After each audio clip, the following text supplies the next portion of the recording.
Olá pessoal, tudo bem? Meu nome é Flávio Ricardo Vassoler, eu sou escritor, professor e youtuber e hoje eu tô aqui com vocês para nós falarmos sobre essa grande novela do escritor russo Lev Tolstói, A Morte de Ivan Ilyich, publicada no ano de 1886. Não só uma das grandes obras de Lev Tolstói, pessoal, como também uma das maiores obras da tradição literária universal. Sobre a morte de Ivan Ilyich, eu já vou começar a falar com vocês. Mas antes, eu quero conversar aí com você que está assistindo a esse vídeo. Se você ainda não está inscrito ou inscrita, eu peço que você se inscreva aqui no meu canal, toque a sinetinha para receber as notificações. E se, ao fim dessa resenha, você gostar do conteúdo da discussão, eu peço que você dê um like no vídeo, curta essa resenha, compartilhe-a nas redes sociais, deixe seus comentários aqui abaixo do vídeo para que eu possa conversar com você e então nós conseguiremos disseminar essas discussões para mais e mais pessoas. Tudo bem? Vamos lá então, pessoal. Eu vou falar hoje com vocês sobre essa novela A Morte de Ivan Ilyich, do grande Lev Tolstói. Eu sempre tenho muita parcimônia, muito cuidado para fazer associações entre aspectos biográficos dos autores e as obras por eles desenvolvidas. Mas no caso de A Morte de Ivan Ilyich, é possível fazer determinadas associações entre questionamentos, dores e angústias do Lev Tolstói, esse autor russo cuja família era nobre e remontava à própria formação da casa nobre na antiga Rússia dos Romanov, da dinastia Romanov. A coisa ali impressionante, a antiguidade da família do Tolstói. Eu estive, quando morei na Rússia, entre os anos de 2008 e 2009, eu estive ali na cidade de Tula, que é uma cidade que fica aproximadamente 2 horas de Moscou. E aí fui de ônibus até Tula, de Moscou até Tula, e em Tula, uma cidade que tem mais de 1000 anos, eu peguei uma vanzinha para chegar até a propriedade de Yasnaya Poliana, onde vivia Lev Tolstói, uma propriedade suntuosa. Tolstói era transpassado por privilégios, ele sentia que toda a sua riqueza, toda a sua opulência vinha da exploração dos servos, da exploração do trabalho alheio, e Tolstói lutou contra isso ao longo da vida.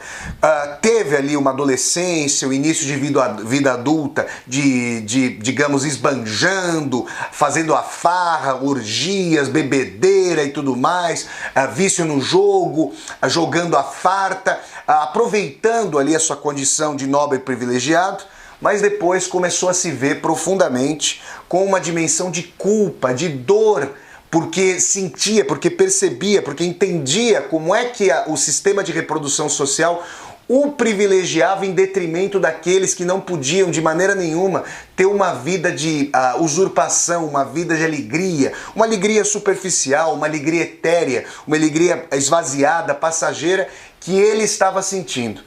E Tolstói vem a se transformar profundamente, se reencontra, ou procura se reencontrar, para além de ímpetos de suicídio, com uma dimensão de espiritualidade, e aqui eu faço um breve parênteses aqui. Eu já li aqui neste canal no YouTube, Flávio Ricardo Vassoler, um trecho da obra autobiográfica Uma Confissão. Vou deixar aqui na descrição desse vídeo, aliás, todas as referências que eu eventualmente trouxer ao longo da minha fala vão estar discriminadas na descrição logo abaixo desse vídeo. E eu li um trecho desse relato autobiográfico Uma Confissão, publicado em 1879, quando Tolstói mostra que ele chegou ali ao penhasco do suicídio, a iminência de se matar e querer se matar. E aí há toda uma reconfiguração anímica, uma disposição, digamos, anímica, cosmológica, da visão de mundo do Tolstói em busca de uma nova espiritualidade. Esse tema da passagem ali da superfluidade do casamento, da luxúria, dos bens materiais, para uma dimensão de reencontro com sentido, é justamente, pessoal, o tema central de A Morte de Ivan Ilyich. O que vai acontecer nessa novela simplesmente formidável? Bom, Como o título já insinua, a morte de Ivan Illich, aí não mais uma vez eu digo que falar de uma obra do século XIX não é dar spoiler, a morte de Ivan Illich vai realizar, ao fim e ao cabo, a morte de Ivan Illich. E o mais triste, aquilo que deve ser a coisa mais importante para nós, leitores e leitoras de A Morte de Ivan Illich, é tentar não chegar a esse momento de agonia, de doença que vai ceifar a vida, para que nós, como Ivan Illich, acabemos perguntando: o que é que eu fiz da minha vida? Eu amei a pessoa com quem eu estive? Fui um bom pai? Fui uma boa mãe? Desenvolvi o meu trabalho com vocação? Me entreguei ao que eu fiz? Tive laços de amizade efetivos? Confiei? Ajudei? Contribuí? Ivan Illich, em face de uma doença que não é nomeada ali na novela, mas que atinge ali o seu flanco, a sua questão ali do rim, a sua questão intestinal, Ivan Illich começa a se perguntar sobre tudo isso. E é muito triste que ele o faça apenas e tão somente no momento em que a vida é ensombrecida pela morte. Como se na verdade a vida fosse apenas e tão somente reavaliada em face da iminência da morte. Quem é Ivan Illich? Ivan Illich, pessoal, se torna juiz, então ele tem um alto cargo na burocracia do tsarismo, do regime tsarista, em meados ali do século XIX, e ele como que segue, mas com mais brilhantismo, a carreira do pai, que já era ali um burocrata de alto escalão em meio ao Estado tsarista.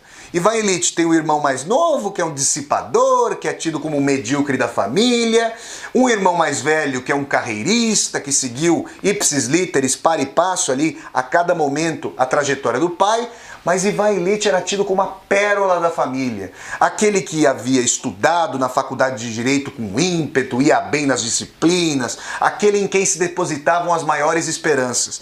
E vale frisar que Ivan Illich fez de tudo ao longo de sua vida para não frustrar as expectativas alheias de outrem, ou seja, para corresponder à média ali das expectativas socialmente configuradas. Então é possível dizer que Ivan Illich, em enorme medida, era um arroz de festa, alguém ali que se preocupava em demasia com o olhar de outrem, alguém que queria perfazer as características que a alteridade esperava dele. E dificilmente se perguntava aquilo que efetivamente queria, o que almejava, o que queria buscar.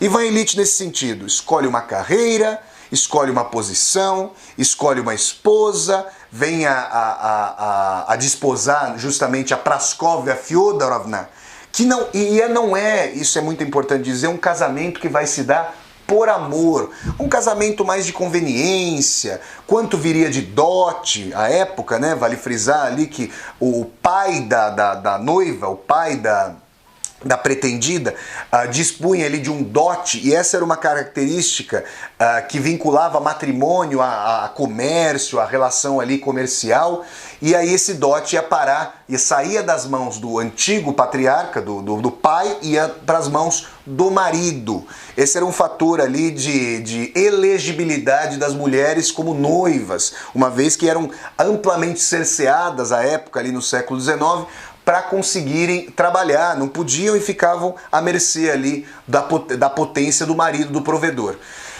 Tudo isso faz com que Ivan Illich seja um pai na média, um funcionário na média, um marido na média, alguém ali que não tem efetiva vinculação com o que faz. Mas o narrador de A Morte de Ivan Illich deixa claro que, diferentemente de muitos deslumbrados e sequiosos com o poder, por exemplo, na posição de juiz, Ivan Illich era uma figura que tinha ali digamos que um pudor, uma restrição benéfica, limitada ali ao poderio do cargo, respeitando as pessoas com as quais trabalhava. Mas o narrador que chega a analisar a consciência de Ivan Illich dá conta de que ele se sentia congratulado, de que ele gostava do seu poder, ainda que não fosse draconiano, discricionário com os funcionários com os quais trabalhava e que a ele eram subordinados. Muito bem. Ivan Illich, nesse sentido, tem uma vida ali de bastante regalia, facilidades econômicas. Tolstói, que estava acostumado a esse métier, vai trazendo uma série de marcas de produtos, de bebidas, os móveis, o vestuário, o alfaiate com quem Ivan Illich, de quem Ivan Illich adquire suas roupas sob medida e assim por diante. Logo, essa vida conjugal começa a virar um inferno. E aí, mais uma vez, a associação com a vida de Tolstói pode ser estabelecida. Tolstói também passou por poucas e boas no seu casamento, tinha crises ali profundas com a sua esposa e quanto mais se embebia da espiritualidade, quanto mais se voltava para uma vida de abnegação, era uma abnegação econômica e também sexual, mais tensões havia, a ponto de ele brigar efetivamente com a esposa, nos termos ali de como seria repartida a herança, porque Tolstói estava financiando movimentos emancipatórios, movimentos de transformação social, fazia doações, e tudo isso gerou muito celeuma no seu casamento. A verdade é que a vida de Ivan Illich vira um inferno. Aquele continente de felicidade conjugal, mas uma felicidade de água morna, de banho-maria, nunca com um estrépito. Ivan Illich não era dado esse grande patos, essa vinculação de afeto profundo. Começa a virar esse continente de felicidade conjugal, começa a ser ilhado por um mar de sabores ali na relação. E vale frisar, gente, que a morte de Ivan Illich começa com Ivan Illich morto. E aí os seus supostos amigos, o Piotr Ivanovich, que trabalhava ali na repartição, né, eles estão conversando, Ivan Illich recém-falecido, sobre quem vai substituí-lo, como é que as atribuições de cargo vão se dar, quem vai para o lugar de Ivan Illich, quem vai ocupar postos acima, postos abaixo. Ou seja, desde o início, o narrador de Tolstói, o narrador de A Morte de Ivan Illich, dá a dimensão do esvaziamento, da compaixão, do afeto verdadeiro, do afeto efetivo entre os convivas, entre os amigos. E a esposa, a Praskovia Fyodorovna, do Ivan Illich, vai conversar com Piotr Ivanovich, muito menos comiserada, muito menos pesarosa pela morte do marido e muito mais querendo lidar com as questões práticas, quanto vai haver de pensão, como vai ser sua vida futura e assim por diante. Esse é o início de A Morte de Ivan Illich. Isso já dá a dimensão para nós, vivos que estamos, vivos que ainda estamos, sobre o que a gente está fazendo da nossa própria vida. Quem são as pessoas com as quais nós nos vinculamos? Quem está próximo de nós? E tudo isso é dado para o Ivan Illich e, aos olhos de outrem, e não aos de si mesmo, que ele sempre fechou, ele estava supostamente feliz, ou era o que ele aceitava como felicidade, até que justamente vem a doença. E a hora que vem a doença, pessoal, Ivan Illich é forçado a olhar para a caveira de Hamlet. Ele é forçado a olhar para a dimensão da finitude, não como algo abstrato, não como algo distante, não como a morte de outrem, de alguém distante, ou mesmo que seja próximo, que não seja a morte de si. Tanto melhor, o outro morreu e eu fiquei. Palavras, inclusive, do narrador de A Morte de Ivan Illich. Ivan Illich é forçado a olhar para a finitude própria, para a dor própria, para a noção de que ele vai acabar eternamente, ou ele tenta sondar o que vai acontecer comigo se eu for ceifado, se a morte vier. Que sofrimento é esse? O que eu fiz da minha vida? Não são perguntas que ele se colocou propriamente. Foi o emparedamento da vida pela iminência da morte que fez com que Ivan Illich buscasse dimensões de sentido. E aí, pessoal, nesse que é um dos pontos mais altos de A Morte de Ivan Illich, ele chega a pensar sobre um silogismo, essa forma de raciocínio dos gregos, que envolve premissa maior, premissa menor e conclusão. Ele chega a se lembrar de um silogismo da época da faculdade, do seu curso de Direito, e ele diz, quando eu estudei e vi ali, por exemplo, que todos os seres humanos são mortais, premissa maior. Caio é ser humano, premissa menor. Logo, Caio é mortal. Isso fazia, reflete Ivan Illich, sentido para o Caio, sentido para o outro, sentido para aquele que sim vai perecer, não para mim.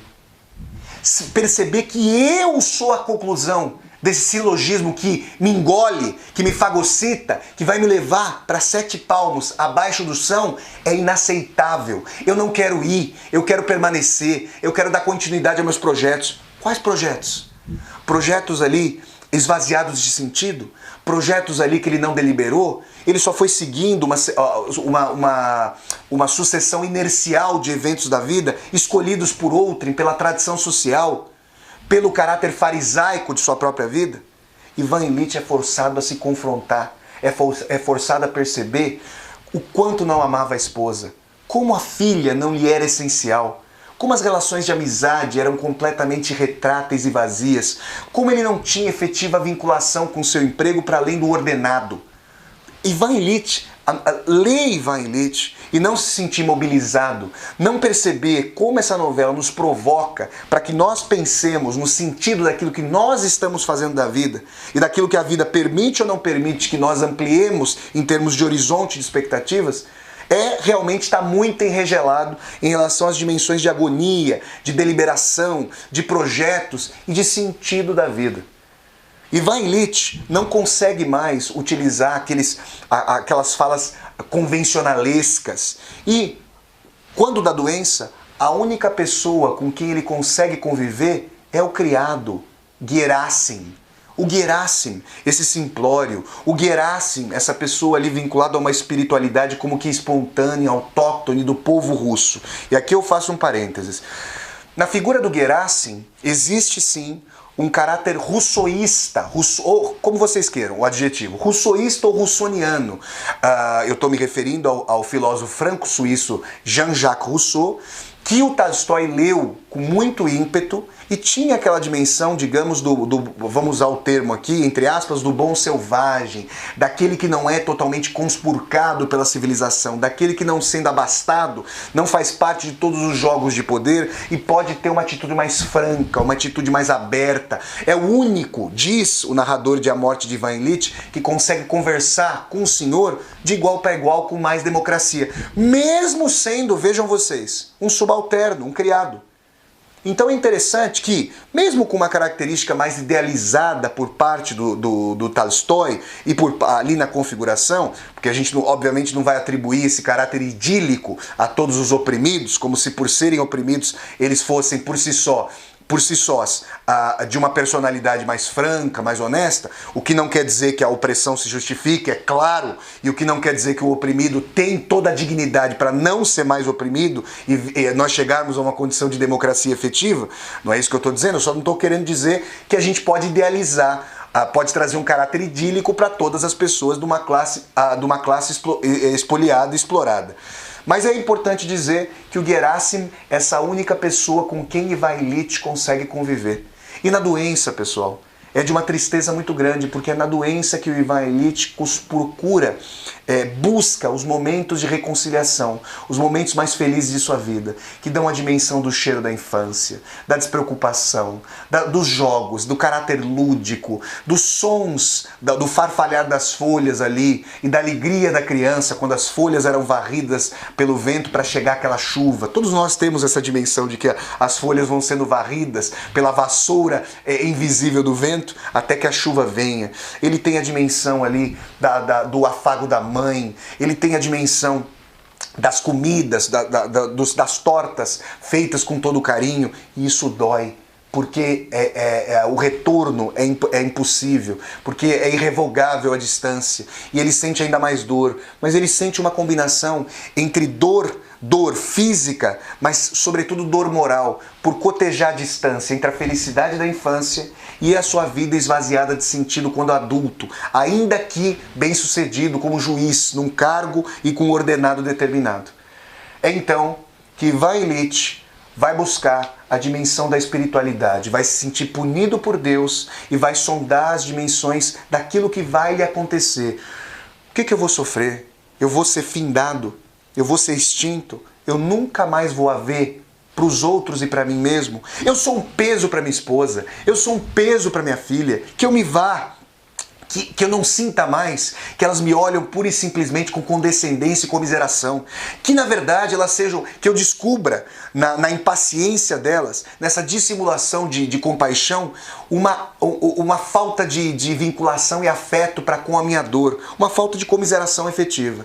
Todos esses sentimentos escatológicos, toda essa dimensão mais profunda de a morte de Ivan Illich são provocadas em nós, leitores e leitoras. E quando, ao fim da narrativa, e eu quero dizer mais uma vez que não é dar spoiler em relação a uma narrativa publicada em 1886, fins do século XIX, quando Ivan Illich se vai, perfazendo o título dessa novela formidável, A Morte de Ivan Illich, aquilo que ele sente como dimensão de alívio e libertação do corpo e uma possibilidade de transcendência, uma possibilidade de continuidade, uma noção de que haveria algo melhor e uma noção de que, mesmo ao fim e ao cabo, ele pôde se reencontrar, é uma das dimensões apresentadas da profunda espiritualidade que Lev Tolstói, esse mestre russo, um dos maiores escritores da tradição literária de todos os tempos, traz para nós. Tolstói, a partir da sua conversão, de uma espiritualidade que está para além de uma denominação propriamente cristã ortodoxa, ou Tolstói era ecumênico, se embebeu ali do budismo e tudo mais,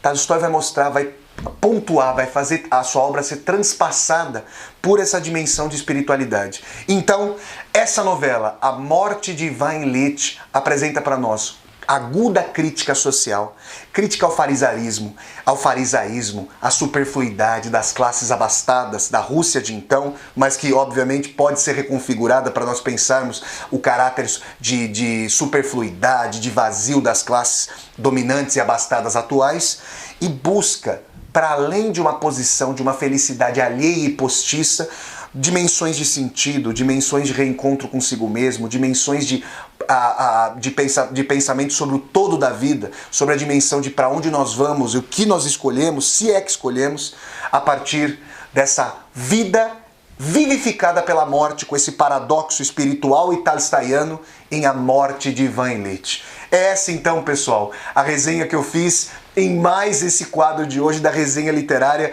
do meu canal do YouTube. Se você que está me assistindo gostou dessa resenha, eu peço que você dê um like no vídeo, curta-o e comente, deixe o seu comentário aqui no vídeo para que eu possa dialogar com você, levando esse vídeo também para as outras redes sociais. E se você que está assistindo ainda não está inscrita ou inscrito nesse meu canal, Flávio Ricardo Vassoler, eu peço que você se inscreva, toque a sinetinha para receber as notificações e até a próxima quinta-feira, às 8 horas da noite, com mais uma resenha literária aqui no meu canal do YouTube. É isso aí, pessoal. Até a próxima. Tchau, tchau.